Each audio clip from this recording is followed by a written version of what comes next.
नमस्कार बंधुरा आज आपनादेर साथे आबार एकटा रेसिपि शेयर करते चलेछि निरामिषभावे कुलेखाड़ा शाकेर चच्चड़ी।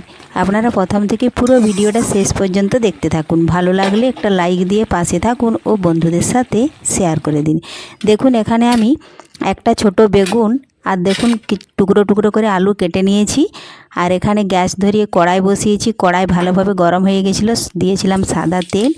तेल गरम हो যেতে ফড়নে দিলাম আমি গোটা জিরে। আমি এখানে নিরামিষভাবে বানাচ্ছি, আপনারা পারলে পেঁয়াজ কুচি দিতে পারেন। তো দেখুন ভালোভাবে গোটা জিরে ভেজে নিয়েছি, দিয়ে দিলাম আলু ও ছোট্ট করে একটা বেগুন ছিল দিয়ে দিয়েছি। স্বাদ মতো দিচ্ছি লবণ,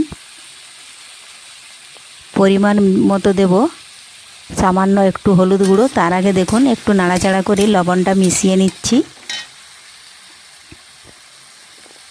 কুলেখাড়া শাক তো আপনারা অনেক রকমভাবে খেয়েছেন, এইভাবে সর্ষে ও পোস্ত বাটা দিয়ে যদি চচ্চড়ি বানানো হয় খেতে কিন্তু অসাধারণ হয়। পরিমাণ মতো দিয়ে দিলাম হলুদ গুঁড়ো। ভালোভাবে নাড়াচাড়া করে লবণ আর হলুদ মিশিয়ে একটু আলু ভেজে নিচ্ছি। খুবই সহজ একটা রেসিপি, একবার দেখলে আপনারাও বাড়িতে যে কেউ বানিয়ে নিতে পারবেন। আর কুলেখাড়া শাকের গুণাগুণ সম্পর্কে আপনারা তো কম বেশি সকলেই জেনে থাকবেন। এই শাক খাওয়া শরীরের পক্ষে খুবই ভালো। দিয়ে দিলাম পরিমাণ মতো লঙ্কা গুঁড়ো। এটাও ভালোভাবে দেখুন নাড়াচাড়া করে মিশিয়ে নিয়েছি। একটু আলুগুলো ভেজে নিচ্ছি। ভাজা হয়ে গেলে আমি কুলেখাড়া শাক কেটে ভালোভাবে ধুয়ে পরিষ্কার করে রেখেছি, সেগুলো কিন্তু এর সময় দিয়ে দেব।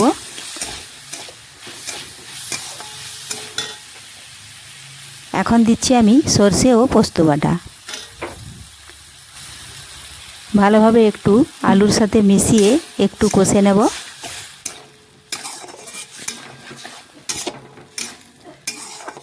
কুলেখাড়া শাক অনেক সময় পুকুর বা জলাশয়ে বিল মাঠেও পাওয়া যায়, জলাশয়ের ধারে হয়ে থাকে। আর আমাদের এখানে কিন্তু বাজার থেকে কিনে আনা হয়েছে। গ্রামাঞ্চলে কিন্তু সব সময় বেশিরভাগ বাঁধ পুকুরের জলাশয়ের ধারে কিন্তু এগুলো প্রচুর হতে দেখা যায়। এই দেখুন কষানো হয়ে গেছে, খুব বেশি কিন্তু ভাজবো না, তাহলে এর কোনো স্বাদ থাকবে না। এখন দেখুন আমি ধুয়ে রেখেছিলাম কুলেখাড়া শাকগুলো এখন এর উপরে দিয়ে দিচ্ছি। এটাও ভালোভাবে নাড়াচাড়া করে মিশিয়ে নেব। বাটিতে যেটুকু লেগেছিল সেটাও কিন্তু হাত দিয়ে আমি দিয়ে দিয়েছি। ভালোভাবে আলুর সাথে মিশিয়ে একটু নাড়াচাড়া করে নিচ্ছি।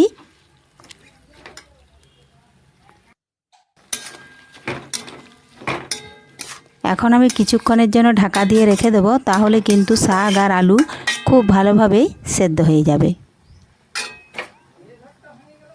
একটু সামান্য পোস্ত বাটির জলটা একটু দিয়ে দিলাম ধুয়ে। এখন আমি 1.5 থেকে 2 মিনিট ঢাকা দিয়ে রেখে দেব। ফিরে এলাম বন্ধুরা 1.5 থেকে 2 মিনিট পর, ঢাকা তুলে নিয়েছি। তো দেখুন বন্ধুরা জলও কমে গেছে, আর এক্সট্রা কোনো জল দিই না। শাক থেকে যেটুকু জল বেরিয়েছিল সেটাতেই কিন্তু আলু শাক ভালোভাবে সেদ্ধ হয়ে গেছে। আমি একটু নাড়াচাড়া করে মিক্স করে নিচ্ছি, তাহলে তৈরি হয়ে গেল কুলেখাড়া শাকের চচ্চড়ি সর্ষে ও পোস্ত বাটা দিয়ে।